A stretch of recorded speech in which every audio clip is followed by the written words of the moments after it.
has won 9 straight, the Big 12 title, and are ranked 7th in the nation. 14th ranked Auburn awaits. The All-State Sugar Bowl, Monday, January 2nd at 8:30 Eastern on ESPN and on ESPN Radio. Hey, welcome into the First Take podcast on this Feel Good Friday as we get you set for a big holiday weekend starting January 3rd. Did you hear? Catch First Take on a new channel. We're moving to ESPN weekdays, 10 a.m. Eastern. We hope to see you there. But right now, we ask Eli Manning threw away a chance for the Giants to clinch a playoff spot. Is it time to be concerned with Eli? With the Giants lost, the Cowboys clinch home field throughout. Should Dak sit and Romo play the final 2 weeks? And will the defending champion Denver Broncos playoff hopes come to an end in Kansas City? Donovan McNabb is here with us as well. Let's get it started. Well, hello there. Come on in. Welcome into First Take on this Feel Good Friday. I am here with two Scrooges. One is to my left. His name's Max Kellerman. Been in a bad mood this morning. You are. You're cranky. Yeah. We'll get into why. The other one is to my right, virtually, Stephen A. Smith. Hopefully, Donovan McNabb will be in good holiday spirits. Good morning, Donovan. Good morning, everyone, and I definitely am. Thank you. Thank you. The last guy I wanted to see this morning. Yeah. What you smiling about, Donovan? I mean, what you smiling about, Donovan? What you cheesed it for? I mean, what's that about? You don't play for the Eagles no more. I mean, what's your issue? I mean, I'm retired there. The numbers in the rafters. You've seen my numbers. You know, Google me if you don't know who I am at this particular point. He went, Google me. That's right. Sir. Google me, baby. Google me. Oh, bringing it. Can we do this? Let's do this. Well, go ahead, Molly. Nobody's stopping you, Captain sweetie. of the ship, Molly Wood. It's supposed to be the most wonderful time of the year. 'Tis the season to be jolly. Then this happened last night in Philly. Eli Manning threw the ball 63 times. No active quarterback has ever won a game when throwing more than 60 passes. New York went 1 for 5 in the red zone. Eli threw 3 picks. The G-men had the chance to clinch a playoff berth. Instead, the Cowboys clinched home field and a bye. Eli has the most turnovers in the league since 2012 with 101 turnovers, followed by Phillip Rivers and Drew Brees. Max Kellerman. Yeah. Are you concerned about the former Mr. Fourth Quarter? No, not at all. And by the way, he throws picks because he's not worried about losing. Eli's not scared, so he throws some picks. And this is, first of all, let me just say, before we rush past this, remember yesterday when I told everybody, when I told everybody that Lane Johnson coming back is a problem for the Giants? He's the tipping point for the Eagles because then they'll be able to run the ball. Max and that'll set up the right. pass, and that gets the defense off the field and all those things. Remember when I said how tough the Eagles play the Giants? And I said that this is I hate this game for the Giants, and I was roundly mocked on this show. Because everyone remembered that. Yeah. And then Lane Johnson blocks for the run all the way down the field, and they score that first touchdown of the game, and they wind up winning by 1 score. Okay, let's talk about that for a second. Good? Yeah. Props, you won. Thank you. Thank props you very to much. Max. I know Stephen A. won't give me any props, but at least Molly will. Lane Johnson haunting me because of you now. Now, let's get to Eli in the game. Here's the problem. The Eagles didn't have to blitz. They could drop everyone into coverage because you don't have to blitz the Giants because they don't have an offensive line. And what that means is there's better pass protection for teams who do that. And Giants still can't run the ball anyway. And when you can't run the ball, you can take the ball down the field. But then in the red zone, you don't score touchdowns. You kick field goals. The Eagles exploited this in the Giants. It will be an ongoing problem in the playoffs, particularly when they didn't have Janoris Jenkins yesterday. So the secondary was not quite what it had been in the past. The Giants are a flawed team. The O-line is a problem. The running game is a problem. That's why Eli had to throw so much, obviously. However, the Giants are a live dog in these playoffs coming up, assuming they get in, which is still not guaranteed, but very likely. They've beaten the Cowboys twice on the road and at home. We all know that in recent years they match up very well with the Patriots, should it come to that. The Giants are a live dog in these playoffs, and I'm not worried about Eli Manning one bit. Well, first of all, let me address Prophet Kellerman here because he wants so much credit. He was talking about he was worried about the Eagles because of Lane Johnson. He never said we were worried about the Eagles because of Eli Manning. I mean, far be it for me to forget the fact that this dude is an interception waiting to happen from time to time during the regular season. How the hell am I supposed to assume that he's going to throw a pick six? How the hell am I supposed to assume that he's going to throw Odell Beckham Jr. on at least 3 occasions, including that last drive where it was a touchdown touchdown right there for Odell Beckham Jr., and he overthrew him before throwing the damn interception. I'm going to take my ball and go home right now. And so when I look at it from that perspective, listen, I don't really have much to say. Give Max Kellerman his due. It's a rare moment. He started July 25th. This is the first day it happens right before Christmas. Christmas has arrived. Congratulations. You want a cookie? It's yours. Wrap it up you thought however that the you want. Giants were into, even though you picked the Giants to win and they lost, you said it was going to be, but you weren't worried. I'll give you credit because you were right to be worried. So be it. What you need to be concerned about now is the fact that Eli Manning shows that he could end up being the Achilles heel for this team. This is not the same Eli from 5 years ago. This is not the same Eli from 2007. It is quite possible, if not likely, that Eli Manning just may not be what he used to be, and that in and of itself spells trouble for the New York Giants more so than anything else. Prophet Kellerman. Well, let me chime in on that as well. When I look at Eli Manning, the thing that I go back to while I played against Eli was I know that he would turn the ball over. But what you have to do as a defense, you have to catch the football. Now, Eli Manning's a guy who's going to take chances, a la Tony Romo, same type of quarterback. In the fourth quarter, you know you're just going to have to give him a chance, but you have to take full advantage of it. When I watch this game, I don't blame the offensive line. I blame the decision-making of Eli Manning and also Coach McAdoo. What I've seen from the offense, they were able to run the football in this particular game, but they abandoned the run and went to the pass. And when you do that and throw 63 passes, your quarterback's going to turn the football over. I understand.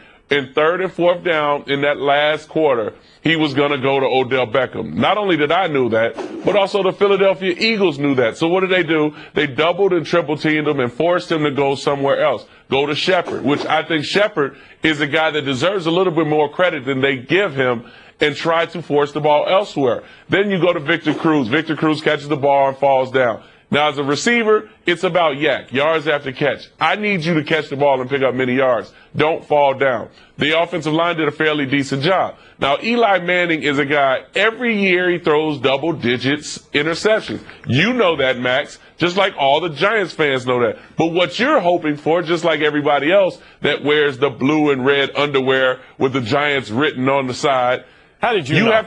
You have to understand that if you get late in situations like this, Eli is not going to win the game for you. This isn't the playoffs and this isn't the Super Bowl. Yeah, we keep harping on his 2 Super Bowl wins. MVPs. But you have to be able to be successful in the regular season to get there. We can continue to ride the defense until we get in the playoffs, and then you play well in the playoffs. But if you don't win in the regular season and play well, you're not going to get there. Donovan, if Eli lets you borrow one of his Super Bowl rings just for like a day or something, would that make it a little bit better? Wow. Beating on Why my guy. are you being disrespectful? Once again, Max. No, it's okay, Stephen A. Once again, Max. Google me if you need to know more about what I do in the regular season and also the playoffs. We can talk about 2 years that he had throughout his career, but when you throw double-digit interceptions each and every year. Donovan? Hey, Justin listen. Tuck had a bad hammy. That's why you got away that day. Bad hammy, bad neck, bad shoulder. I don't care. Hey.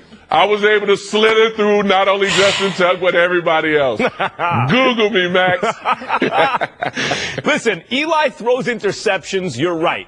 Because he's not scared, and sometimes he will turn the ball over. That is true. He did it yesterday, and he missed Odell in the end zone, which should have won. And by the way, Shepard didn't get the holding call against him that was obvious, and maybe that changes the game, whatever. True. But the bottom line is, on a day where early on especially, it didn't look like it could be going any worse for the Giants, there was Eli and Big Blue at the end of the game with a chance to win. If you were an Eagles fan watching that game, and for whatever reason, this win was important to you, especially since they don't have their draft pick, so losing doesn't really help their position in the draft, and Eagles fans want some momentum. Let's beat the Giants. Let's beat the Cowboys. So if this win was important to you as an Eagles fan, and I think it probably was, rivalry game, you had to be nervous at the end of that game. You had to be thinking, damn, Eli Manning with a chance to throw the Giants to the win right here. Now, he turned it over. That will happen when you're not afraid to lose, but it also gives you a chance to win. And were this a playoff game, I just had the feeling it would have gone differently. He rises to the occasion in the playoffs. Yeah, but Max, also you can look at it, this could have been a trap game for him. You know, Eli didn't play well against the Dallas Cowboys, where he could have thrown 3 interceptions in that particular game, too. So these last 5 games haven't been, you know, quite as what Eli is used to or what he was expecting, especially trying to put your team in a playoff contention. One thing you have to understand as a football team, you have to go in with momentum. And the Giants really don't have momentum when it comes to the offensive side. Yeah, you take away the explosive play by Odell Beckham against the Dallas Cowboys, and what do? You see a methodical offense that's not very successful, moving the chains and being able to get in the end zone. And it really is a telling tale of what happened against the Philadelphia Eagles. Look, the Philadelphia Eagles, you can say whatever you want about them this year, but one thing you will know is they will fight, especially playing against the New York Giants, a rival game at home. They're going to truly respect their home territory. But it seemed to me like the Giants came in, thought it was going to be an easy game, and the Eagles were going to lay down. Know, fly, and what happened at the end? A good friend of mine is an Eagles fan. I get the same text every damn time these two teams play. Why can't all our games be against the Giants? I mean, this is just some teams got other teams' numbers. That should tell you something right there, Max. The Giants weren't ready to play. They all came in dressed in white like they were going to a puffy all-white party at the Hamptons. What you know about the all-white party, Donovan? Yeah, buddy. All right, my Christmas wish, Damon Harrison, Janoris Jenkins, get well soon.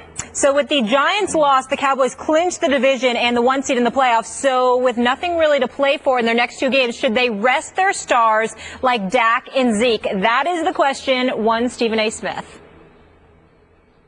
Well, I definitely think that they should. I think that they should because this is football. Football is a very physical and violent sport. I'm not sitting there and saying that you should give them no action and allow rust to enter the equation. But in terms of the frequent activity that obviously they've been accustomed to playing all season long, I don't think that's something that they should be subjected to in the sport of football now that they've clinched the division and, you know, in the top seed. If you're going to have the top seed, all right, you're the number 1 seed, and obviously you've already clinched the division title as well. What the hell is there to play for? What you don't want to, I understand that they're rookies, particularly in the case of a Dak Prescott. And so you want those reps to be something that's there. But at the same time, what you don't want to do is sit there and expose somebody to unnecessary risk of injury, because this is a sport that is so violent that it's just unnecessary to do that. It has nothing to do with, there's no football reason that I would pick to rest these guys other than a concern for injury, because you've got other teams literally fighting for their lives, trying to get to that postseason, trying to get that extra dough, trying to get that extra shine, et cetera, et cetera. So if you've already accomplished that goal in a sport as physical and as violent as football, you might need to protect yourself and risk a little rust coming into the equation just to preserve yourself to be 100% healthy. I'm not saying you don't play at all, but you do have to protect yourself. This is not an easy question to answer because it presents itself at the end of every season in the NFL nowadays, and really always has. But there's nothing that's easy for you. Nothing. But except for beating you in arguments. But especially since the Giants and the Coughlin season in 2007, where the Patriots were undefeated and the Giants had the playoff, you know, they had a playoff berth wrapped up, and he decided to play the guys anyway. And I think that indicated something to people. At least it did to me since then. The Dallas Cowboys have been doing things a certain way all year. And except for 2 games against those Giants, they have always won. It's worked for them. And so while you're right, Stephen A., I'm not just brushing off the fact that this is a violent, full-contact sport where it's oftentimes foolish to play someone if you don't have to, because every play could be the last play of someone's career. That's the nature of the sport. Nevertheless, if you've been doing something a certain way and you've been achieving success all year, the last thing I would want as a Cowboys fan is for anything to change. I would want them to approach every single game the exact same way. Donovan, before you speak, let me just remind you that that's the same thing Max Kellerman said to Bernard Hopkins before his last fight. Let's go on. Let's go on. Let's go on. Let's go on. Let's go. Hey, he slipped. He slipped, Stephen. He slipped and got pushed. Don't make fun of Bernard Hopkins. He's great, even though you have a right to, more so than anybody else. But I'm going to come to my boys back here. Leave him alone, D. Leave him alone. 2 years old. What do you want from him? Hey, man, you got to make a decision. But let me add to what you said now, Max. Back in 2004, when we went to the Super Bowl, we clinched. I believe we clinched by week 10, week 11. And what we did was we played, but we sat some players. Now, when I look at the Dallas Cowboys, in a sense, going into a game where they know they already have won the NFC East and they have home field advantage, I think the players that you decide to sit is an Ezekiel Elliott and maybe a Tyron Smith. Now, for Dak Prescott, I think it's important for him to keep this momentum going and maybe play about 3 series in this particular game. Then you'll see Tony Romo. I think the smart thing for Jason Garrett is to understand what's ahead of him and knowing the age of these players. Now, we've seen Ezekiel Elliott and how many carries that he's had thus far at this particular point. It's important that he has an opportunity to give Darren McFadden some carries to kind of kick the rust off just in case you need that backup running back. And also for the offensive line to keep that cohesiveness and also that chemistry to continue to flow. The thing that I look at on the defensive end, who would you sit on defense? And to be honest with you, I wouldn't sit anybody. Maybe Sean Lee. Because I think defensively, they're going to get much more than they think they can handle going into the playoffs because Rob Marinelli does not blitz a lot. So you're going to keep playing these zone defenses and your defensive line and maybe bring in 2 from the weak, 2 from the strong just to try to apply pressure. And they haven't been that successful with it, with the blitz all season. Yeah, they played well as far as in the zone and maybe getting rushed from their front 4. But can you do that versus a Green Bay? Can you do that maybe against, teams that continue to run the ball effectively and the play action game plays such a major part? But I think for Jason Garrett and the Dallas Cowboys, the way that you approach this thing is to continue to get the reps from Dak Prescott to keep his confidence going and keep that momentum going on offense and sit a guy like Ezekiel Elliott. You know what the problem with that to me is, Donovan? That you have a first-round bye. Like, you're going to have like a month between games at a certain point, and especially, I understand what you mean. Look, it's the running back. You got to get other guys involved. I'm not claiming it's so cut and dried, but I really think, especially because they're young players, especially because the margin of error in the NFL is really small, even for the good teams, because it's so physical, at the point of contact, at the line of scrimmage, because their success is based on that offensive line, and then what these special players behind that line, like Zeke and Dak, can do with that. I just wouldn't change anything. I mean, maybe you give a guy, you take him out for some downs. You're not gonna play them quite as much as you would in every other game. But I would still try to win the game to the best of my ability. Absolutely. I would still approach it the way they've approached every game this season because they've had so much success. You don't want to break that, particularly when you have a first-round bye. You're so Donovan, didn't you hear the brilliance of Max Kellerman? You don't want to break that rhythm, break that. Right. You don't want to break anything. Go ahead and break your bones, though. It's okay. Right. It's okay. Yeah. I mean, in Max's world, go ahead and break your wrist, break your elbow, break your break your leg, you gotta crack take your risks. kneecap it out. Oh, go ahead. Don't worry about the rhythm. Worry about the rhythm, Donovan. Right. Don't disrupt your flow, but go out there and break your bones. It's okay. Right. You got to take that risk. You got to take that risk. Bernard Hopkins, go out there and risk getting your jaw broke. You got to bring it to get it. It's okay. That's right. As James Toney said, you got to bring it to get it. You got to middleweights. But that's what I'm talking about, Max, and that's why I say it's important to start a guy like Dak Prescott. Maybe sit Tyron Smith and Jason Witten. Jason Witten, he deserves a rest. But I think in a sense, it's about chemistry and flow. And when you're going into the playoffs, if you have the momentum and you have that confidence going in, and no matter what situation that you may have been in, and they have been in a lot of great situations, 2-minute drill at the end, overtime wins. Dak Prescott has done a great job. And I've been hearing a lot of people, rumors on there on the outside, talking about that now all of a sudden Dak Prescott is a check down Charlie, and he's a guy you want to force to throw deep. Did they not see him in the preseason throwing the ball deep and completing the things that he can do with the deep ball? But the thing with me with the Dallas Cowboys is, can they keep this momentum going into the playoffs? And if they can do that, and playing in that NFC Championship at home against maybe a team like the Seattle Seahawks, where offensively we're still trying to figure out if they can run the football and stay on the field during third down and converting those big third and longs, that's going to be a matchup you want to see. I will say this. Donovan swayed me in this regard. you rest some of the guys on offense. You don't have to rest everybody. Some of those guys on defense need to be out there. First of all, their defense has gotten better and better. It needs to improve. And dare I bring this up, Donovan, everybody hasn't been eligible on Dallas's defense. So you got to get some guys up in there to actually get some reps. Why is that, Stephen A? I mean, because they couldn't stay off the weed. And that's what really happens. And so we have to make sure that they come back in the mix, Max. They need the reps. They need to get out there. They don't need time to puff, and pass. What they need to do is be out on the football field getting those reps in and all of that other stuff. So that's another reason that some of them do deserve to rest. Others need to get on the field and sort of get the chemistry going. You know what I'm saying? We got it. Not the chemicals going, the chemistry. Not chemicals, Real chemistry. That's all I'm saying. This is one of my favorite rivalries. This just in. These two teams, they don't like each other. The Steelers are a game up on the Ravens in the AFC North and have an 86% chance to win the division, according to 538.com. But the Ravens won their Week 9 matchup and would lead the division thanks to the tiebreaker if they manage to win on Sunday. Oh, Stephen A., your squad, the black and yellow, how important is it for them to win this one?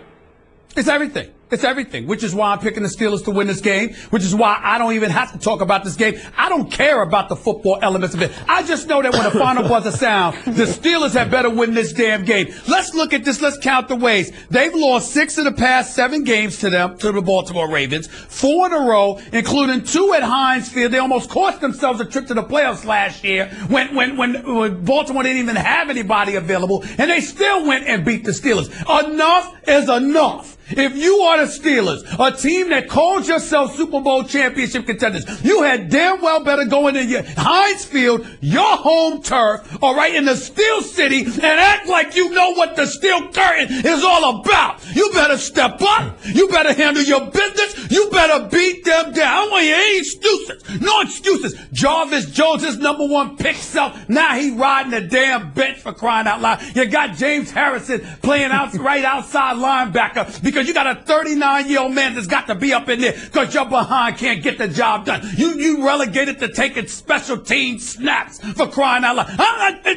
Enough. The Steelers had better show up this Christmas Day. I swear. They better show up, damn it. They will win this game because they have to, because if they lose this game, they're going to lose the division. They'll probably miss the playoffs, and I can't even tell you how disgusted I'm going to be. I don't even talk about it no more. They better show up. Mike Tomlin, Big Ben, Antonio Brown, Le'Veon Bell. You better show up. You better show up this week. What's steel curtain? That's a satin curtain. You know what I'm saying. I'm talking about tradition. I'm not talking about this team. Don't confuse this, Moses. Look, the Ravens have struggled running the ball, okay. The Steelers can't, they have no secondary to speak of. The Ravens have looked better this year than I thought they were. I was wrong about them. Not offensively. But those who thought the Ravens would make some noise were proven right this season. But it's at Heinz Field. It's at Heinz Field when the Ravens have been a different team, and Flacco's been a different guy, it seems, at home versus on the road. The fact that this game is on the road for Baltimore makes me favor the Steelers. But think about what's at stake. If Baltimore wins this game, their chances go from extremely slim to win the division to just over 50%. I think it's like 14% to win the division. If they win the game, 51%. So they are a very hungry team, in addition to the fact that it's a rivalry game. In addition to the fact that these teams don't like each other. Baltimore has a lot to play for. The reason I like Pittsburgh, Donovan, is simply because they're at home. You know what, Max? This game reminds me of the first game that we talked about your New York Giants going into Philadelphia. What's the problem that Eli Manning has? He doesn't play that well during the regular season. Well, we can say the same thing about Joe Flacco, about his regular season performance, because in the playoffs, Joe Flacco is one of the best playing in the playoffs at that particular time. His record speaks for itself. But when I look at this particular game, I look at more Ben Roethlisberger. The last time they played against Baltimore, Ben was coming off an injury, and they decided to abandon the run and throw the ball a lot more in that particular game. Le'Veon Bell is back healthy and one of the best, if not the best, running backs in the game. And I think they feature him a little bit more to attack that defense. Now, the Baltimore Ravens defense is one of the best defenses versus the run, and they will continue to get a little bit more than they expect from Le'Veon Bell. But what does that do? Now that opens up the play-action game. Antonio Brown. You talk about Green at the tight end position. Talk about Coach. You talk about guys now getting more involved. And for a team that's won 5 in a row at this particular time, momentum, chemistry, and flow is working in the favor of the Pittsburgh Steelers. They're back healthy again. Stephen A. talked about a couple guys that have been benched. Yeah, but let's talk about the guys that have been playing and active. They have elevated their game to playoff type of play. Now, the Pittsburgh Steelers understand the magnitude of this particular game,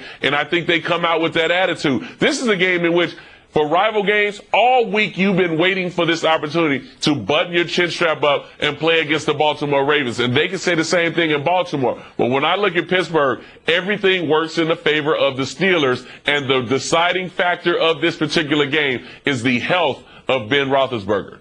Well, that's my point. They've lost 6 of the last 7 and 4 in a row, including 2 at Heinz Field, like I echoed earlier. But more importantly than that, you're looking at a Baltimore Ravens offense that has no running game. They rank 28th in the NFL. They're going to have to rely on the pass. When you look at it from that perspective, based on everything you just highlighted, Donovan, there is absolutely, positively no excuse for the Steelers to be unable to win this game. Offensively, as elite as Baltimore's defense can be at times. You have Big Ben, you have Antonio Brown, you've got Le'Veon Bell. All 3 are healthy and playing well. Handle your damn business. I think they'll put up points. It won't be 40, but I think they'll put up points. But your defense should be able to perform against this Baltimore Ravens Your offense. Secondary? It should Your happen. secondary should be able to perform. The Steelers' secondary has not been very good, to say the least. Yeah, it hasn't been very good, Stephen.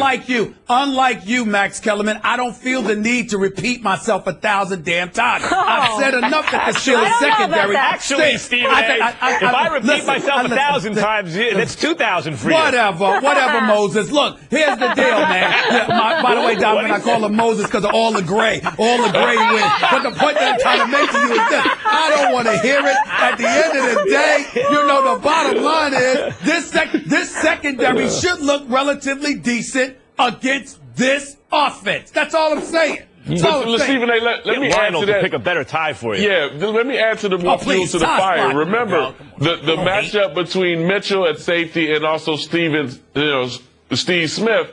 That whole deal, remember he tried to act like he was on Steve Smith's level, and Steve Smith said, you're not even on my son's level. That should get a little animosity built up on that defense to apply pressure on Joe Flacco and force him to throw the ball maybe about 45, 50 times in this game. Well, it's important that we recognize that when I talk about the Ravens offense in any kind of negative way, I certainly am not talking about the great Steve Smith, who has the greatest name in sports. Let's just be clear. He has the greatest name in the NFL. Who is the most famous we do understand that, don't we? I wanted, there's a basketball, obviously Steve Smith, the former basketball player, Stephen A. Smith, Steve Smith, the receiver. It's just something special. But who's the most famous? I mean, even Donovan McNabb has said that. Yeah, who's the most popular? I think it might be you. Hold it. Well, we know who the loudest is. Just because some of us are the greatest don't mean the others ain't great. You know what I'm trying to say? It's love and enough love to go around for everybody. There's only, you know what I'm saying? And the Steve Smith is very popular. There's no bunch of Max Kellerman or Spot Kellermans walking around. Right. You see what I'm saying? The world couldn't handle that. All right, let's move on, guys. Pittsburgh's favored by 5.5. Not the only one this weekend with playoff implications. Expect a lot of offense when Andrew Luck, your fave, Max, and Derek Carr go head-to-head. So the Colts are still alive in the AFC South, but they need a lot of help. Good news is they've won 4 straight versus Oakland. Max, you think the Colts keep their playoffs hopes alive in the black hole? The Raiders are properly favored here, but this is like, I thought the Giants would beat the Eagles. I knew it would be a tough, close game, and there was upset possibilities. Same thing here. What this game is going to come down to is, can Indianapolis keep Andrew Luck upright versus Khalil Mack? That's it. If they can, the Colts will win the game. But given the Colts' offensive line and given Khalil Mack's ability, it's a tall order. Look, I know everyone loves Derek Carr. I am among the people who have to give it up for this dude, especially when it matters most. But I am here to tell you, Andrew Luck is absolutely a better player than Derek Carr right now. The difference between those two is Andrew Luck has 0 offensive line and Derek Carr has a great offensive line. And if you switch those two, if you put Andrew Luck on the Raiders and Derek Carr on the Colts, you would see what I mean. The Raiders would have gotten better, the Colts would have gotten worse. That is no knock against Derek Carr. It's simply to point out how underappreciated Luck has become. No, yeah, you sound like you're knocking him to me too. Luck is better. Who's a better player, Derek Carr or Andrew Luck? Derek Carr is having a better season than Andrew Luck. Yes, he is. Of course he is. A better offensive line. Who's better? Yeah. Who's better? First of all, the Oakland Raiders are trying to figure out if they're going to replace their right tackle. Now, I think one thing that you're kind of skipping over, yeah, we can talk Andrew Luck because everybody has loved him coming out of the draft. And yeah, he's had a great season, great career thus far. Injuries have played a factor. But let's not discount what Derek Carr has done this year. We can talk about the talent around him, Latavius Murray, which I think he's the X factor in this particular game. Amari Cooper, then also Crabtree, and then Roberts. These guys have stepped up their game. But let's talk about their offense. Their offense continues to push the ball down the field. The problem with Andrew Luck, he turns the ball over too much at the wrong time. And we can talk so much about this team. This Oakland Raiders team understands the magnitude of this game. And not only that, when was the last time we talked about the Oakland Raiders being relevant? Don't you think Jack Del Rio has continued to push that in the minds of this Oakland Raiders football team? They have so many distractions out there with the football team. Is Aldon Smith coming back? Is he going to be out for the season? Can anybody else besides Khalil Mack and maybe Irving apply pressure to the quarterbacks? What's wrong with this secondary? Why can't they stop anybody down the field 20 yards or plus? But the thing about it with me is this football team understands what's going on and what they can do at this particular point. They're not battling anybody else like the Indianapolis Colts. They're focusing on the Kansas City Chiefs, trying to put themselves in a position where they can get a playoff game maybe at home. Will that happen? I don't think so. But when it comes to these two particular teams, you can't tell me that the Indianapolis Colts has a chance to win this game from what we've seen last week, the way they play, and they're so inconsistent. That's exactly what I'm telling you. They absolutely have a chance to win this game. Not at all. Absolutely. And then Derek Carr is playing much better than Andrew Luck. Derek Carr is an MVP candidate this year. I want to make that very clear. He's excellent, and I'm a big fan. I am here to tell you Andrew Luck is a better player than Derek Carr. You give him that O-line. You're always sitting there and softening it up. One thing, and then all of a sudden you come back with this. Yeah. Please, you always did. I'm trying to tell you, you put Fred Astaire and the late great Gregory Hines to shame, dancing around. Oh, Derek Carr's this, but Andrew Luck is that, and Andrew Luck is this, but Derek Carr is that. You're all over the place. The bottom line is this. Look, Donovan McNabb. Here's the deal. Max Kellerman went on the air and he said two very profound things before this year even began. Number one, Tom Brady would fall over a cliff within 18 months. Yes. And number two, Andrew Luck would be the league MVP. Wrong on both counts. Everybody in that grandmother Watch him make the playoffs. And it's just that simple. It's all right, though, Max. It's all right. And by the way, Max, the whole lavender-looking shirt, I know you're trying to disguise the gray. Damn it, it ain't working. Back to football. I like the gray. It's flowing back. This is the deal. In the end, what it comes down to is this. The Raiders have a running game. Yes. Indianapolis does not. Yep. And that's a big, big deal. And so when you look at it from that perspective, of course it's an NFL Sunday. Any given Sunday, anybody can win. But if you had to bet your money, you and everybody knows that it would be on the Raiders because thus far they have been better. Indianapolis has been every bit as mediocre as we would surmise. And more importantly, Max, I am tired of hearing about the offensive line with Andrew Luck. You know why? Because Grigson has now had 5 years to get this man a damn offensive line, and he can't do it. So how many years are we going to keep saying that? Let me just make sure. Saying that? So if Andrew Luck has a big game and beats these mighty Oakland Raiders, which you guys don't think is going to happen because he doesn't have a running game, etc., and then he wins the next game and they make the playoffs, is he an MVP candidate, yes or no? I'd like people on He's not making the playoffs, and no, he won't be an MVP candidate. Got it. This is Larry Culpepper, inventor of the college football playoff. Goes without saying that I know about a good idea or two when it comes to college football. And the best idea out there is to subscribe to the Championship Drive podcast in the Listen tab of your ESPN app. Carmelo Anthony took the high road in response to George Karl's personal attacks of him in his new book, Furious George. Anthony is staying mellow. you're there, it's just a different story, than what you hear after the fact. I never knew it was this much. I never knew I was I don't know, what's the word, conundrum? I don't even know what the hell that means, to be honest with you. So I never knew that, that never was kind of brought up. Anybody that you ask, assistant coaches, players, front office people, anybody you ask, I'll tell you, sing a different tune when it comes to me and when it comes to kind of our mentality on that team. Another person Carl called out in his book was Kenyon Martin, who decided to unload on Twitter last night. Here's one of his tweets. I didn't have a father growing up. We all know that. What's George Karl's excuse for being a terrible person? Here's another one. Everyone that's played for that awful person and coach can't stand the ground he walks on. George Karl is selfish, unhappy, miserable, and a cowardly person. No wonder he's been fired every place he has coached. Stephen A., what do you make of the latest? Well, what you make of the latest is what I said yesterday in my final take. It was betrayal on the part of George Karl, and that hurts me to say that because I happen to believe he's a good coach because his record says so. But none of their emotions surprised me. It was very predictable what a guy like Kenyon Martin was going to say, because Max, he's as real as it gets. Kenyon Martin ain't lying to anybody. He's not going to be a phony. He's as real and as authentic as it gets. He's going to look you in your face and tell you how he feels. And if George Karl was in front of his face, to be quite honest with you, I would be scared of what Kenyon Martin might decide to do to him, if I'm being totally honest with you. In the case of Carmelo Anthony was class personified, and he didn't want to get into it. But trust you me, I told you on many, many occasions, I've known Carmelo Anthony pretty much his entire career. I know this brother.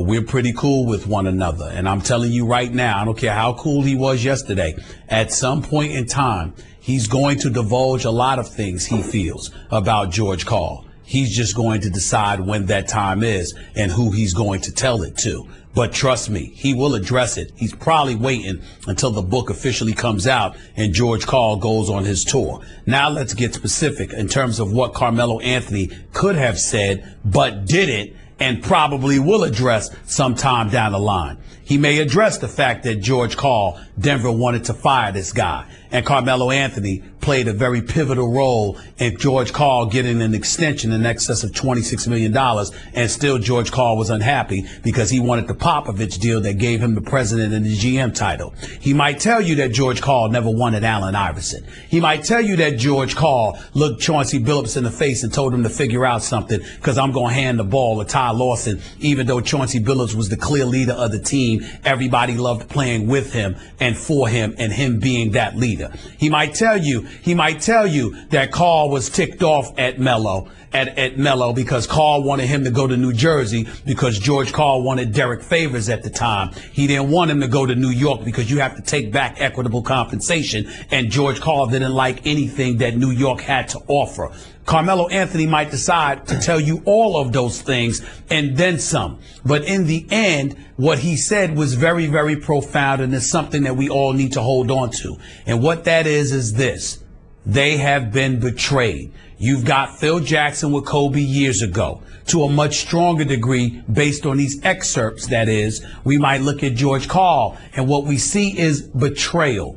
Coaches coming up to you, talking to you, trying to ingratiate themselves with you in order to get you to maximize your potential to their liking. And in the process, they get very, very personal and probe, and to turn around and not only to say the things that you say, calling Carmelo Anthony a user of people, bringing up him and Kenyon Martin and talking about the absence of a father figure. Basically, they didn't have anybody to teach them how to act like a man. But then you go and you write a book where you're literally generating revenue and profit for yourself based on your incendiary comments about them is as inexcusable as it gets. It's a violation of a code of ethics when it comes to coaches, and that is what you have to peel from this. This is some stuff. It's pretty close to unforgivable what George Karl did, and I hate to say it because I've always liked the man. I'm incredibly disappointed that he would engage in this kind of betrayal towards former players. it's totally understandable that Kenyon Martin is very angry, and it's fun to hear him express that anger. I think Carmelo looks a little better today for keeping it classy, basically, right? For not responding, for taking the high road. It makes George Karl actually look worse in comparison to Carmelo. Kenyon Martin has kind of, I wouldn't say lowered himself to George Karl's level, but well, maybe he's kind of rolling around in the gutter with him when he goes at him that way. But it is satisfying for those who feel that George Karl, stepped over the line to hear Kenyon Martin vent that anger. I want to tell people how this generally works. Generally, how it happens in this industry, and Stephen A., I'm sure you've gotten this call, I've gotten this call, let alone famous coaches and players, is you'll get a call from an agent, from an agent at your agency, maybe your agent, or they put you in touch with a literary agent at the agency, and they'll say, hey, we can get you in advance to do this kind of book. In the case of George Karl, I imagine, though I don't know, but I imagine, because this is usually the way it goes, that he gets a call from an agent at some point and says, hey, if you are willing to dish on these players, we can get you in advance for a book. No one wants to hear just a coach talking about generalities. I mean, it's not, does anyone really think George Karl had this burning desire as a literary figure to express himself through written word, and that's why this book exists? No.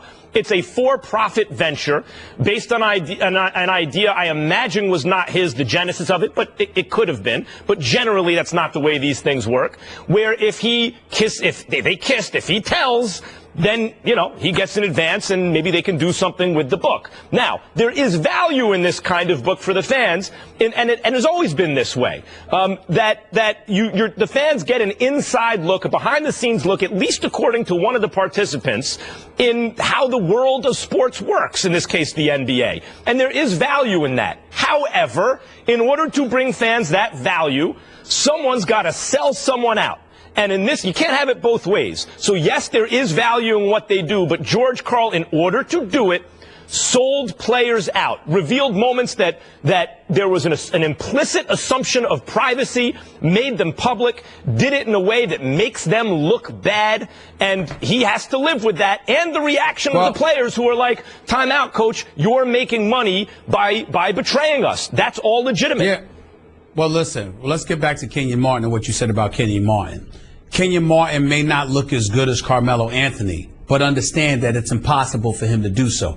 Carmelo Anthony is still playing. Kenyon Martin is not. Good point. So as a result, the platform that Carmelo Anthony has available to him, he could be more judicious, more diplomatic. He can take his time, and also by still going out there and performing, he knows this is not the last time he's going to get asked about George Karl, so he can afford to collect his thoughts, put things together, and his response is still going to be relevant in the collective mind's eye of the fourth estate, the media, and beyond. In the case of Kenyon Martin, who's sitting at home minding his business, his NBA career behind him, not to mention the fact that he wasn't the most talkative dude to begin with. I don't think he looks bad at all, because he's responding to a man who personally attacked him while he was home minding his business. One comment about that quickly. Kenyon Martin didn't say anything that's over the line, particularly because of the way George Karl went at him. I'm not suggesting that. Everything he said, he's justified in saying.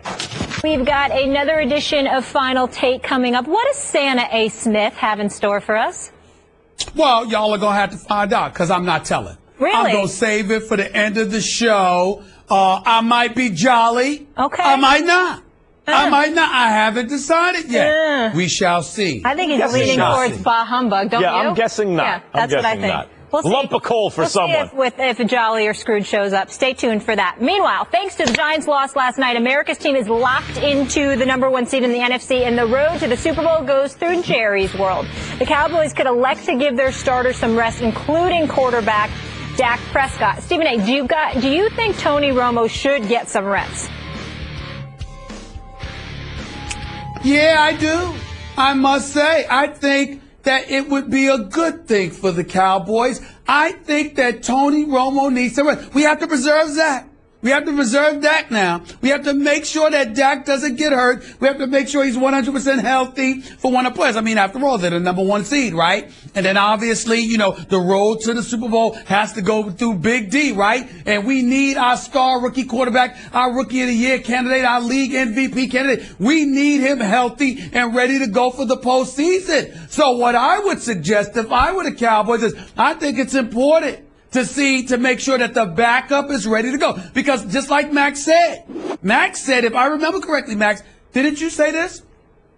Well, you don't want to rest him too much because you don't want too much rust to kick in.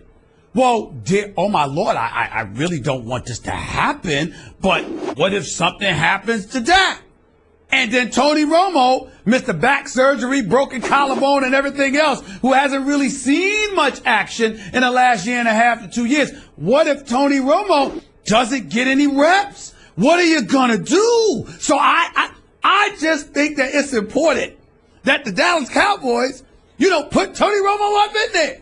Put him up in there. Work out the rust. Make sure your backup quarterback is ready to go. I'm just saying, it's just a mere little suggestion from your friendly neighborhood co-host. That's all. That's all I'm saying. Here's the problem. Number one, nothing more to it. Everything's going smoothly for the Cowboys. What they don't want right now is to create a quarterback controversy after they put it to bed. That's number one. Number two, if you haven't noticed, Dak has done a pretty good job at staying healthy this year. He doesn't seem injury-prone to me. All it takes is one play. I wouldn't want to jinx that guy. All it takes is one play. Sure, but for Tony Romo, that's much more likely than for Dak Prescott. In fact, what we have here is a case where you have by far the best backup quarterback in football in Tony Romo. The reason he's a backup is because he can't stay healthy.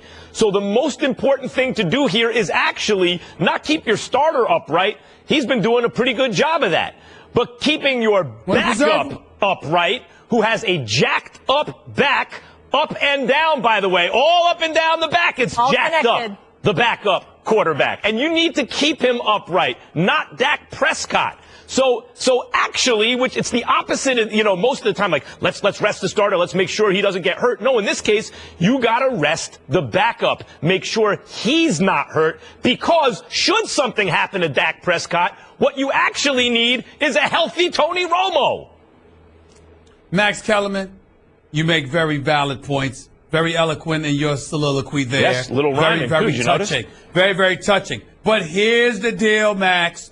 If you keep Dak Prescott in the game, I won't even say it for you, Max. I'm going to play a song for you. Take it away, guys. Team and Big D. That's what makes this funny. This is for you, Max. I like it. You got to worry about this. Listen to this. Do you see this music here? Do you see this video? Do you understand what I'm saying to you, Jerry Jones? You don't want to endanger Dak Prescott. You don't want to do it, Jason Garrett. You got to get Dak Prescott out of there. Play Tony Romo. Because if you don't, this could happen to you. An accident waiting to happen, eh? Suddenly, Stephen A. woke up. Do you understand what I'm saying? I'm just trying to look out for America's team. That's all I'm trying to do.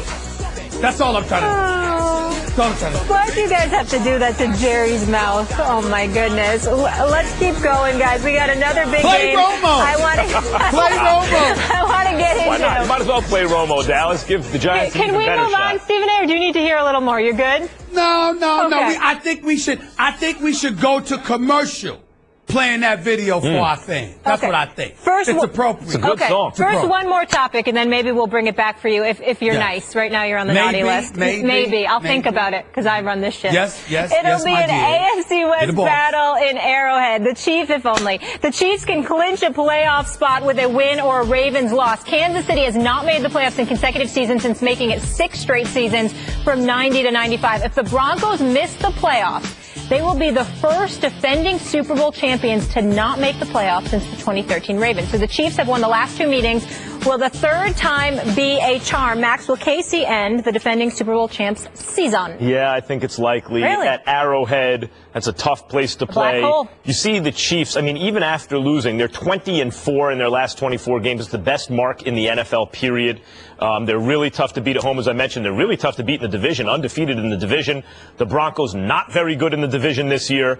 I think the Broncos, as I've said on this show recently, their long-term future is good. I know it sounds funny to say that when it's like, well, the only thing they really need is a quarterback.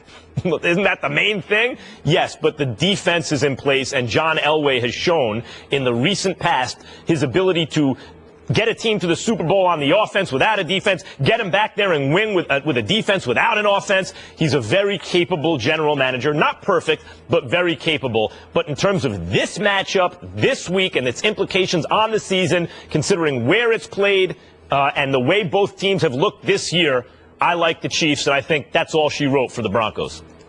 I agree with you there. I think that's all she wrote. I think that the Denver Broncos' best chance of winning this game would have been if the Chiefs had beaten Tennessee last week. Mm-hmm. The fact that the Chiefs lost to Tennessee, lost to Marcus Mariota, I think that they're up against the gun right here. They can't jeopardize their postseason aspirations. The Dolphins are on their heel, obviously. The Dolphins are a team to be reckoned with this year. We can't ignore that reality. I definitely think that the Chiefs understand the urgency of the moment. They will respond, and they were going to be up for a game anyway, going up against the reigning defending Super Bowl champions, which is their most heated nemesis from the AFC West in the Denver Broncos.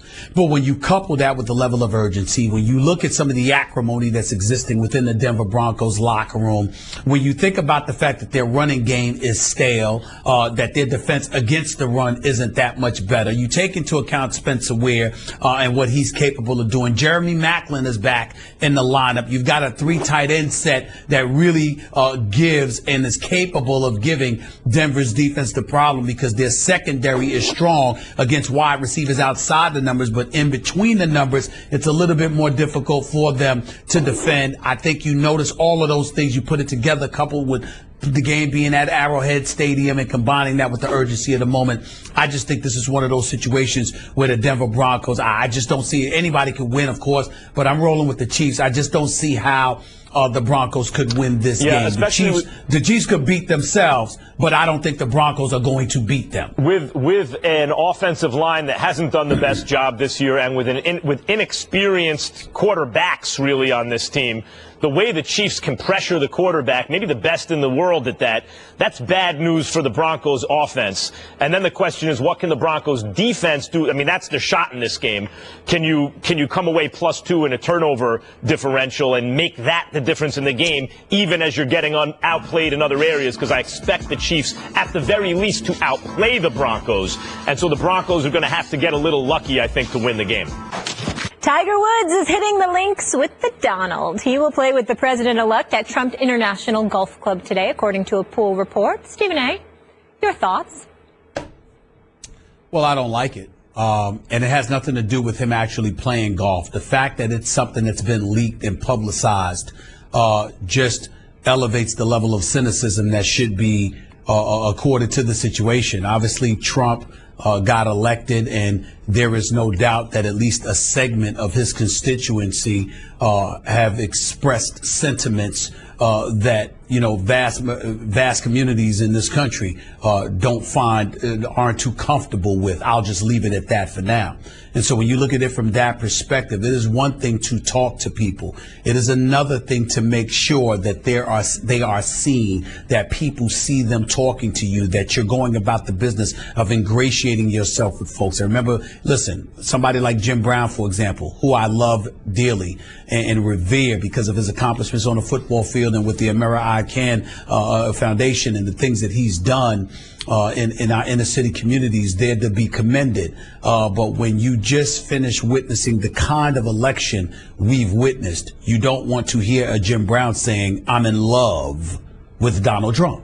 You can sit up there and say, I'm going to listen to him. I hope we get things done. We're here to do X, Y, and Z. But to sit up there and to say you are in love with the man, that rubbed people the wrong way, at least from my community. And then you look at a guy like Tiger Woods, and, here you are. Tiger Woods is, in fairness to him, he's always golfed with presidents in the past. This is not new. We get that part.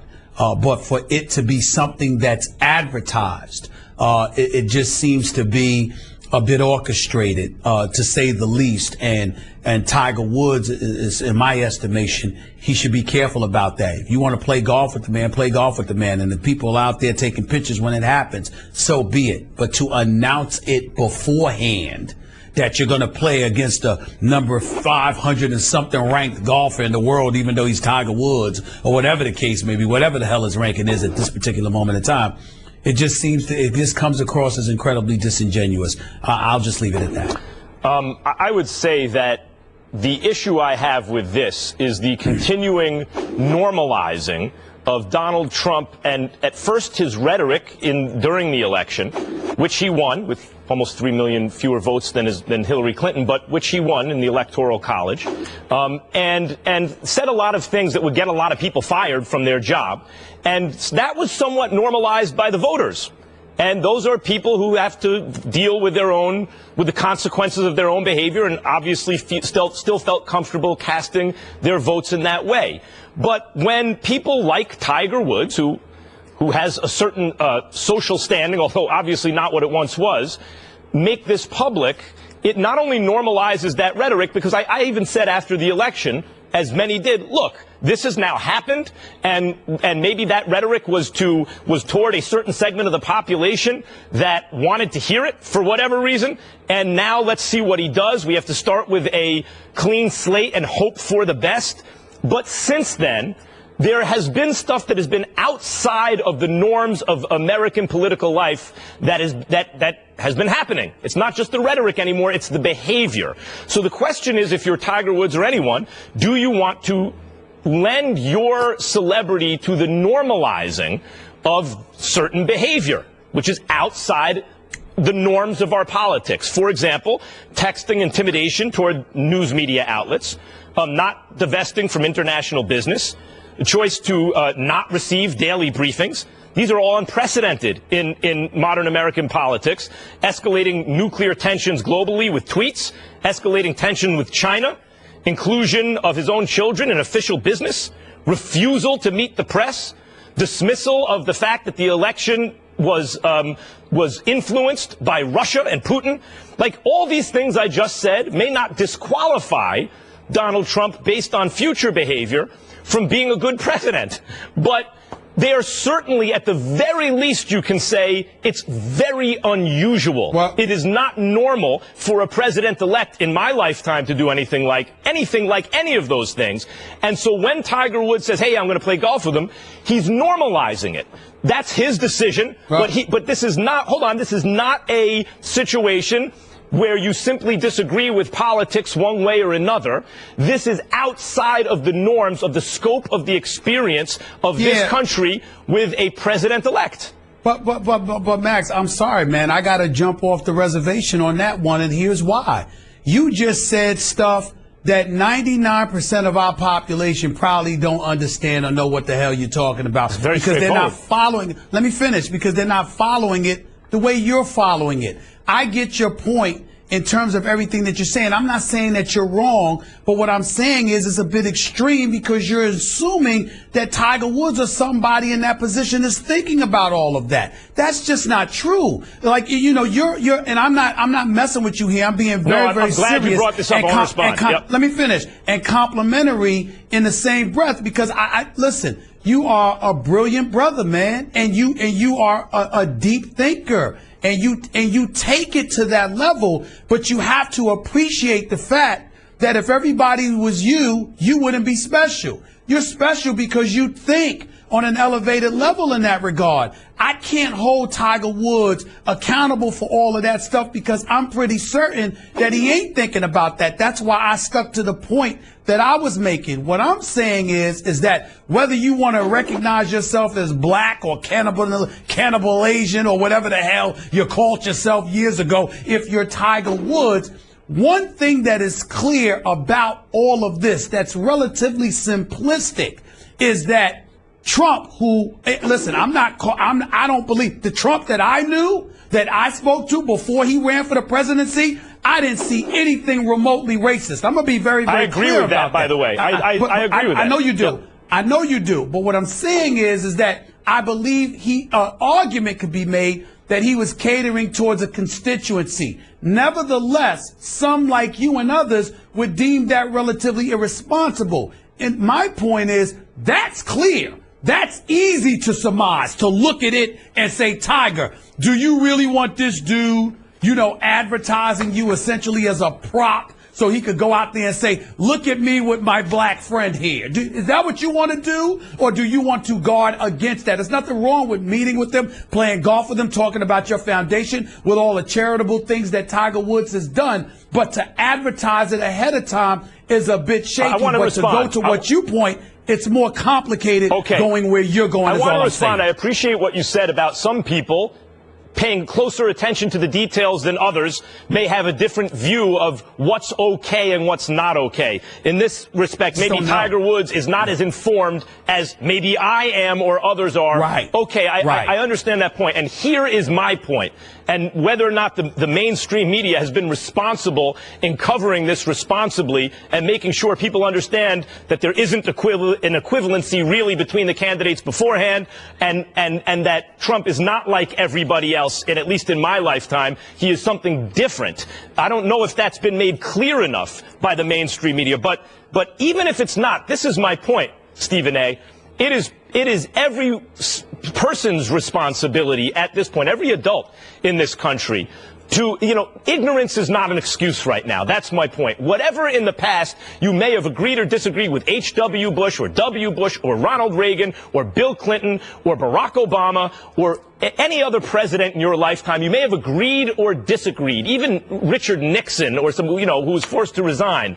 But they were all within the norms of our experience and of our politics. And what I'm saying is Donald Trump is outside the norms. You can't pretend he's not. These are the facts, and I'm not just talking about the rhetoric before the election. I'm talking about his behavior since becoming president-elect. Now, as I said, that doesn't disqualify him from being a good president. We will see. But it certainly is unusual and raises the alarm. So someone like Tiger Woods, ignorance is not an excuse. You have to make yourself aware. But I'm not saying that he's ignorant. I'm saying he's ignorant to the points he might be ignorant, rather, to the points you may have brought up. Or he may not care because his politics might be different than yours. What we have to be mindful of and be careful of is making sure and understanding that this is America, and people do have a right and a license to disagree and come from a totally different perspective. Like, for example, I think my politics may very well identify with that of a Jim Brown. I would not have said what he said about being in love with Trump. But I didn't have a problem with him meeting with the man, because if you're trying to address concerns about the inner city, and this is obviously going to be the president, and he could resolve some issues, it's a bigger deal. But at the same time, again, there are people that had a problem with him even meeting with the man, while others like me did not. Everybody has a different perspective, a different point of view. And no matter what Donald Trump is, and no matter how powerful he is, or anybody else for that, no one man is more greater, more powerful than the United States of America. We've had problems before we were even born. There were problems that existed on this earth that some people would label comparable to what we're dealing with right now. We survived, we prospered, we elevated, we conquered, we did whatever we needed to do because we're America. And that's who we are, and that's who we will remain. Period. Well said, Stephen A. Smith. On a much lighter note, continuing with Tiger Woods, he also gave everyone an early Christmas gift. Can we please talk about this? Posting this picture on Twitter, Tiger appeared shirtless with a white wig, white goatee, sunglasses, and a black Raiders hat. Everybody meet Mac Daddy Santa. Apparently his kids love this. This is what he tells us. Max, your reaction to Mac Daddy? I care much less about this than the topic we just discussed. Yeah. This is. I agree. I agree there. Sorry, guys. That was a tough transition there. We went another level. No, the point is, listen, that's what everyone's talking about online right now. We're being silly. I understand. You're deeper than that. He wants to let his freak fly. Go ahead, Tiger. I mean, I guess. I don't know. I mean, it's certainly gotten people's attention. Max, would your kids love that? If you went Mac Daddy, took the shirt off, did the goatee, the whole thing? If they thought it was was silly, I suppose. Yeah. It's certainly. I'd be scared if my father did that. It certainly hits on a theme that seemed to be part of his downfall as a professional, Stephen A. Well, that's where I was going, which is why I didn't find it funny. I understand that it's for his kids, so I'm going to be sensitive to that. But let it be for your kids. Don't post it where ultimately it's available to us publicly, because I got news for Tiger Woods. The word Mac Daddy has a different connotation in the public eye than it does to his kids. And when we think Mac Daddy, Max, correct me if I'm wrong, you're not thinking about, oh, you're the daddy. No. You're thinking about, you're the Mac Daddy, Yeah. you're the man, you out there womanizing and all of this other stuff. Well, what the hell are you going to think about when you see that with Tiger Woods? I thought it was a very stupid thing for him to do. I thought it was a very stupid thing for him to do. I thought it propped up and conjured up memories of his past transgressions, which I do not believe was the wisest thing for him to do. He should have kept that private between him and his kids. It ain't none of our business anyway, and that should have been that. But because he let it be public, you grab a different connotation to it. As unfair as it may be to him, by the way, I'm just addressing what other folks obviously are thinking when they hear the word Mac Daddy. It was not smart of Tiger Woods to do that. On the latest episode of the Bill Barnwell Show, I talked to ESPN Buster Olney about the baseball offseason and the Minnesota Vikings, and I talked to the undefeated Johnny Foxworth about the NFL season coming up and the Pro Bowl voting.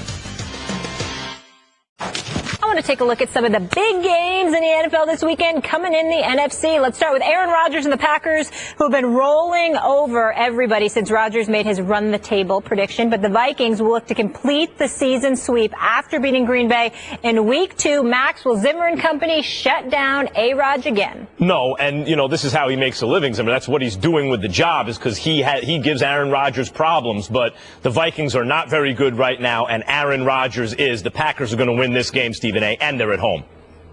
Well, I definitely think that they're probably going to win this game. I have no faith in the Vikings offense whatsoever. Adrian Peterson doesn't need to be playing anymore. Doesn't even need to think about it. Last game, during this winning streak, Aaron Rodgers has like 22 touchdowns, 3 interceptions, and a passer rating of like 106. Demarius Randall got back. He was gone during the losing streak, so it coincided with his departure. He got back, was playing well, but got benched last week against Barkley because Barkley put up 362 yards passing, I believe. But I think that he's going to be back with a vengeance. Clay Matthews is going to be there. I think overall their defense has been playing better. They should win this game because literally I believe all you need to do is score 14 points and you can beat the Vikings, because I have no faith in their offense whatsoever. The Falcons clinch NFC South with a win against Carolina this weekend in a Bucs loss or tie. Stephen A., should Atlanta be on upset alert against Cam and company? They should be, because they're on the road. But if Atlanta is anything that we think they're supposed to be, they should be able to win this game. Kuechly is probably not going to play again, even though he's been cleared from the concussion protocol. Cam Newton and those boys don't want him to play. I don't know if he'll be back in that lineup, even though the defense is looking to improve.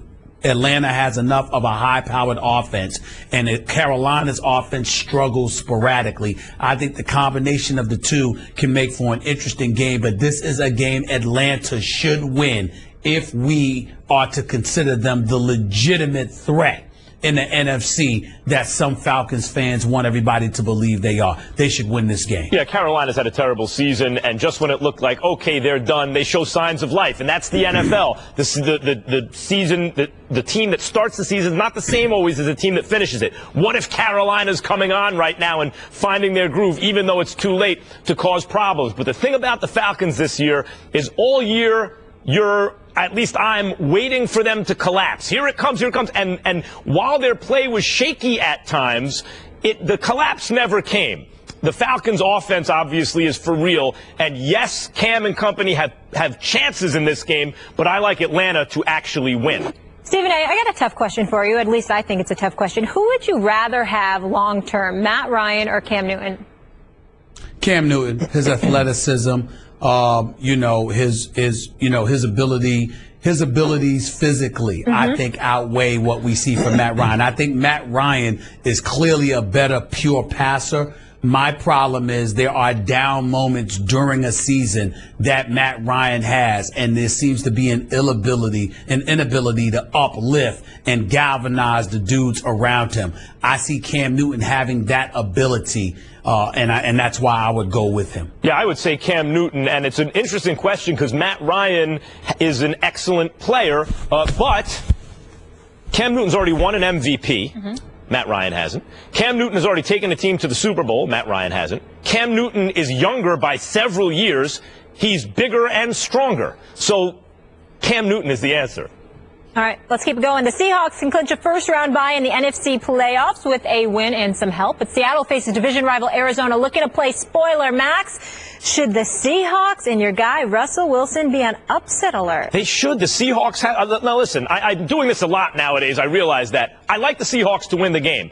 But should there? Yes, they should be on alert because Arizona looked good recently, and Seattle hasn't looked good in a while. They've looked shaky. So absolutely it would be a monster upset for Arizona to spring. But ultimately, you look at a team like, who are the teams that make it to the playoffs? Who are the teams that make noise? The two of them every year, it seems, are the Patriots in the AFC, Seattle in the NFC. And that's because when you have a great coach, a great quarterback, and a great defense, certainly secondary, you get it done in games like this. So I like Seattle to survive against Arizona in a dangerous and close game.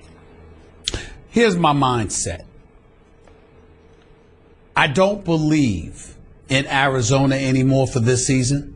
But more importantly than that, Seattle, I think, recognizes that they need to secure themselves a number 2 seed and play as many home games as they possibly can. They don't want to be on the road too much. They know that they're going to have to go to Dallas if indeed it comes to that. They don't want to go anywhere else as well. And I think they recognize that. They're smart enough. They've been here before. They understand what it takes, what's required in all of this. I think they'll be ready for the challenge. Stephen A., how far do you think Seattle goes in the playoffs? To me, it remains to be seen. I'm just saying they'll beat Dallas if they face Dallas. Yeah, no kidding. It remains to be seen. That's not the question. Well, here's the reason why. Is because my thing is this. I think that they could end up losing to anybody else. I think the Giants are capable of beating them. I think the Falcons are capable of beating them. I think Green Bay and others are capable of beating them. I'm saying to you, they will beat Dallas. I don't believe they will lose to Dallas. Right. Whatever it takes to stop the Dallas Cowboys, that's all I'm interested not personal. in. Molly, I That's would all I'm interested I in. would say I am this close to taking the Giants to go all the way this year. This close. But I will stick with my original prediction, which was, before the season started, a rematch of the Super Bowl before last, this time with Seattle getting revenge. That means I do believe Seattle gets out of the NFC. I like the way they match up with Dallas, who seems to be the primary threat. And yes, I think Seattle does get out of the NFC, to answer the question. You guys are going to take care of the AFC games. Let's get into them right now. First, we have the Dolphins. They can clinch their first playoff appearance since 2008 with a win over the Bills and a Broncos loss in Kansas City. But Buffalo is actually favored against Miami. Matt Moore under center. Max Kellerman. Will it be fins up? Do the Dolphins get a win? You know, I don't know how to reconcile this because I feel like the Dolphins, who can make the playoffs if they win out, I mean, there's 6 right now, make the playoffs. And yet somehow when I think about this game, I just get the sense that Rex Ryan, who's a player's coach, when his back is up against the wall, his players play for him. That's a good point. And so even though, yeah, Matt Moore is doing his thing, but I like Buffalo in this one in a very close game, Stephen A. Smith. Well, I like Buffalo as well because I can't bet my money on Matt Moore. I mean, I know he had a good game last week, but consider the source, meaning the competition. I'm just not sold. And so I have to look at it from the perspective that the Bills with absolutely nothing to lose because for the 6th straight season with Rex Ryan as a head coach, he's not taking his team to the playoffs. Somehow, some way, they'll play hard for him. They're playing with house money. They have absolutely nothing to lose. They'll go all out, and I suspect that they'll find a way to win this game. It's not going to save his job, though, and it should. Doesn't it tell you something about Rex Ryan, though, Stephen A., that when push comes to shove, you also basically believe his player's going to show up and play for him? What it tells me is that his players play up for him when it doesn't count.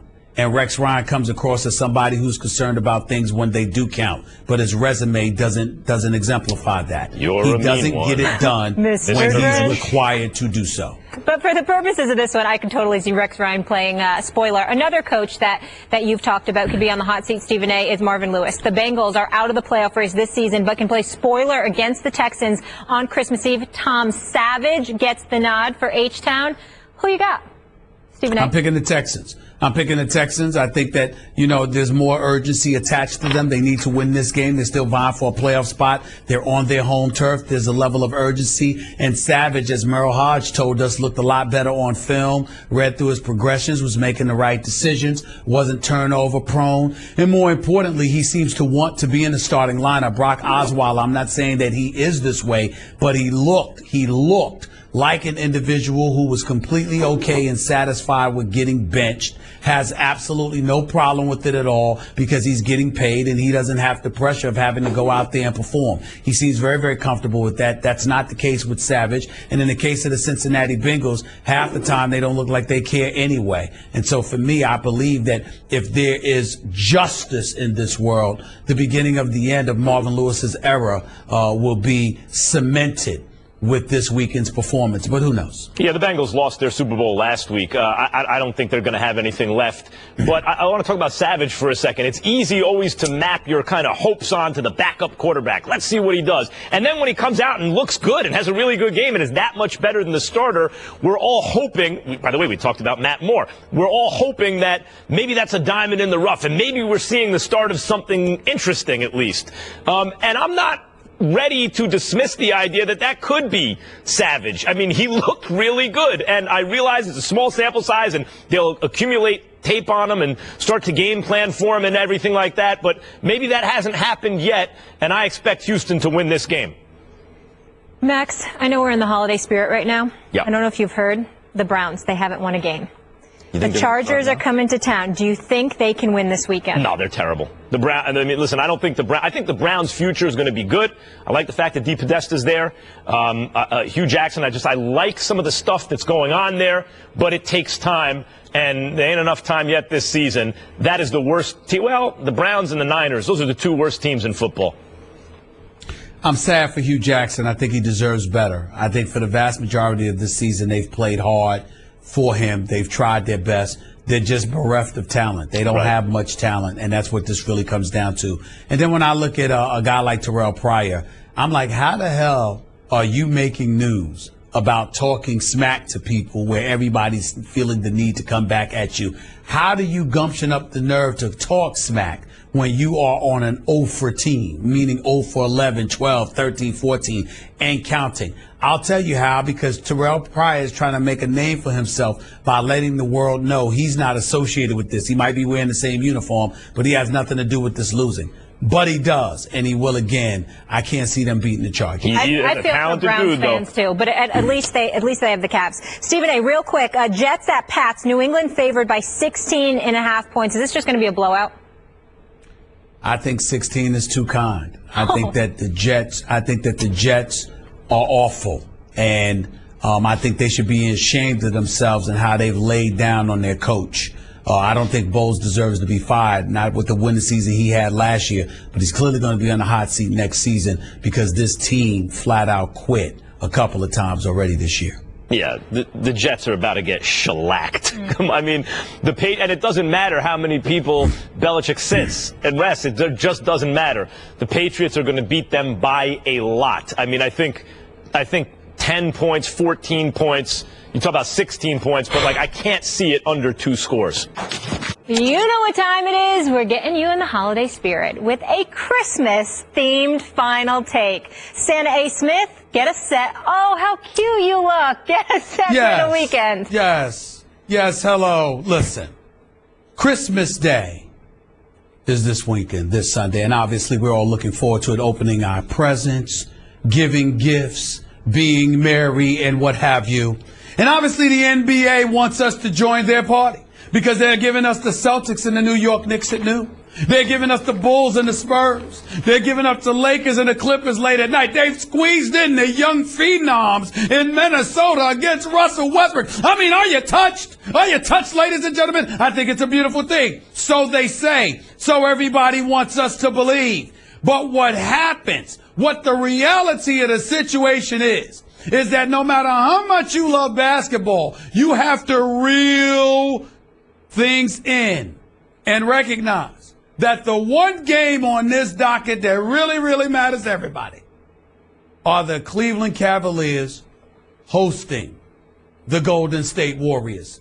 We're all looking forward to the trilogy. We're all looking forward to Steph Curry with Klay Thompson and now Kevin Durant going up against LeBron James and the crew in June. People like my man Max Kellerman love the theater. They love seeing a superstar team going off and running roughshod over the league from November or late October, that is, all the way through May. But it's people like that, as far as I'm concerned, that don't appreciate the game of basketball for what it's supposed to be. As much as I respect the greatness of Kevin Durant, it still rakes my nerves and touches my soul that this man left to join the team that beat him in the Western Conference Finals. But that's where we are. Everybody wants to be happy. So y'all go ahead and be happy. Merry Christmas. Happy New Year's. Hug one another. Sing Kumbaya. Congratulations, Max Kellerman. You have the game you want. The rest of us, I'm happy. I can't wait to see that game. Stephen A., let it go for the new year. My Christmas wish. Bye, everybody.